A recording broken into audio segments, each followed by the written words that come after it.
warahmatullahi wabarakatuh.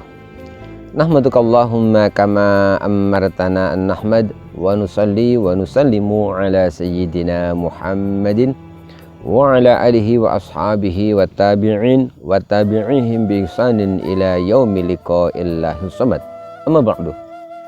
Sahabatku kaum muslimin yang dirahmati Allah Subhanahu wa taala, bersyukur pada Allah Subhanahu wa taala atas segala nikmat-nikmatnya yang telah Allah berikan kepada kita. Semoga kita bisa menggunakan setiap nikmat dari Allah Subhanahu wa taala di jalan yang diridhoi Allah Subhanahu wa taala. Bersalawat dan salam kita haturkan kepada junjungan kita, suri tauladan kita, beliau Nabi Agung Muhammad sallallahu alaihi wasallam yang telah mengeluarkan umat manusia minadz-dzulumatil juhli wal kufri ila nuril huda wal iman wal islam. Kaum muslimin yang dimuliakan Allah Subhanahu wa taala, alhamdulillah kita kembali berjumpa di channel Baitul Jannah TV.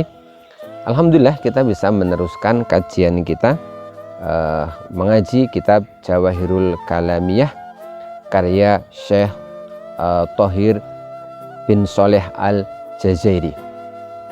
Kali ini kita sampai pada pembahasan tentang qada dan qadarnya Allah Subhanahu wa taala. Bagaimanakah cara kita mengimani adanya qada dan qadarnya Allah? Bagaimanakah cara kita mengimani takdirnya Allah? Syekh Thohir menjelaskan, huwa an na'taqida anna jami'a af'alil ibadi sawa'un kanat ikhtiyariyatan mislal qiyam wal qu'udi wal akli wasyurbi awit tiroriyatan mislal wuku'i kainatun bi iradatillahi ta'ala. Bahwa an na'taqida, kita wajib meyakini anna jami'a af'alil ibadi, bahwa semua amal perbuatan seorang hamba, semua amal perbuatan manusia, sawa'un kanat ikhtiyariyatan, apakah amal perbuatan itu termasuk perbuatan yang direncanakan, di mana ia punya pilihan, mislal qiyam, seperti halnya ketika orang itu berdiri, wal qu'udi atau duduk, wal akli ataupun ketika dia makan, wasyurbi ataupun ketika dia minum, awit tiroriyatan ataupun amal-amal perbuatan yang dilakukan tanpa terencana, perbuatan yang misalkan di luar kendali seorang hamba tersebut, mislal wuku'i, misalkan dia terjatuh dan lain sebagainya. Apa yang harus kita yakini? Bahwa semua itu kainatun bi iradatillahi ta'ala wa taqdirihi laha, bahwa semua itu terjadi atas kehendak Allah Subhanahu wa taala dan terjadi atas takdir Allah Subhanahu wa taala fil azali, dan semua itu terjadi sejak zaman dahulu kala, wa ilmihi biha qabla waqtiha, dan atas pengetahuan Allah sebelum terjadinya. Jadi kesimpulannya bahwa kita harus yakin dengan adanya takdir Allah, bahwa semua yang kita lakukan, semua perbuatan kita, apakah itu yang direncanakan ataukah yang di luar kendali kita, semua itu benar-benar terjadi atas kehendak Allah Subhanahu wa taala, dan perbuatan itu sebelum terjadi telah ada fil azali, telah ada pada zaman dahulu, dan semua itu berada di bawah pengetahuan Allah Subhanahu wa taala. Kemudian muncul pertanyaan, apabila semua terjadi atas kehendak Allah Subhanahu wa taala, apakah itu artinya bahwa kita ini sebagai hamba itu terpaksa? Kita ini tidak punya kuasa sama sekali. Kita ini hanya sekedar makhluk yang dipaksa untuk mengikuti ketetapan Allah Subhanahu wa taala. Syekh Thohir melanjutkan penjelasannya. Kalla la yakunul abdu majburan. Tidak demikian. Tidak boleh kita berpikir bahwa kita ini dipaksa oleh Allah untuk mengikuti takdir yang telah ditetapkan Allah. La yakunul abdu majburan. Seorang hamba itu tidaklah majburan, tidaklah dipaksa. Apa sebab? Li'anna lahu irodatan juz'iyatan yaqdiru ala sarfiha ila janibil khairi wa ila janibis syarri. Kenapa tidak dipaksa? Karena setiap hamba itu sebenarnya dia memiliki kehendak sendiri, yaqdiru ala sarfiha, yang dia punya kuasa untuk mengarahkan kehendaknya tersebut.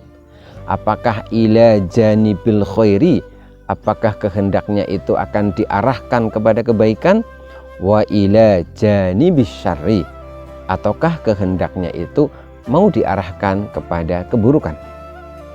Walahu aqlun yumayyazu bihi bainahuma.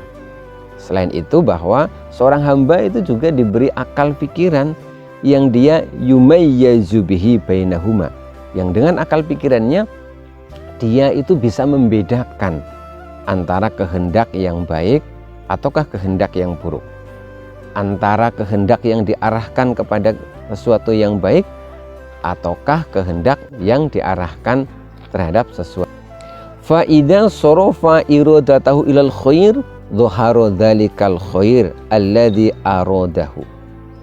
Apabila seorang hamba tersebut dia kemudian mengarahkan kehendaknya tadi kepada kebaikan, dhahara dzalikal khair, maka kebaikan itu pula akan tampak. Wa usiba alaihi lidzuhurihi ala yadihi. Dan karena dia telah mengarahkan kehendaknya kepada kebaikan sehingga kebaikan itu benar-benar tampak dan terwujud, maka dia pun usiba alaih, maka dia pun diberi pahala. Wa ta'alluqu iradatihil juz'iyati bihi. Kenapa dia diberi pahala? Karena juga bahwa iradah, keinginannya untuk kebaikan yang telah ia lakukan itu ta'alliqu, memang berkaitan dengan kehendaknya. Jadi kehendak untuk melakukan kebaikan ini sejalan dengan perbuatan baik yang dilakukan. Lalu sebaliknya, wa in sarafaha ila janibis syarri, ketika orang tersebut dia memiliki keinginan atau memiliki kehendak, lalu kehendaknya itu diarahkan kepada hal-hal yang buruk, dhahara dzalika syarru, hingga benar-benar terwujud keburukan tersebut, wa uqiba alaihi lidzuhurihi ala yadihi, maka dia pun akan disiksa karena benar-benar terwujudnya keburukan tersebut. Wa ta'alliqu iradatihi al juz'iyati bihi, dan karena kehendak perbuatan buruk itu sejalan dengan perbuatan buruk yang dilakukan. Kaum muslimin rahimakumullah. Jadi kesimpulannya, kita tidak boleh berpikir negatif bahwa kita ini tidak bisa apa-apa kecuali hanya mengikuti kehendaknya Allah, kecuali hanya dipaksa mengikuti kehendaknya Allah, sehingga dengan serta-merta na'udzubillah kita terus menyalahkan Allah. Jadi tidak bisa misalkan ada orang dia berbuat maksiat lalu dia menyalahkan Allah.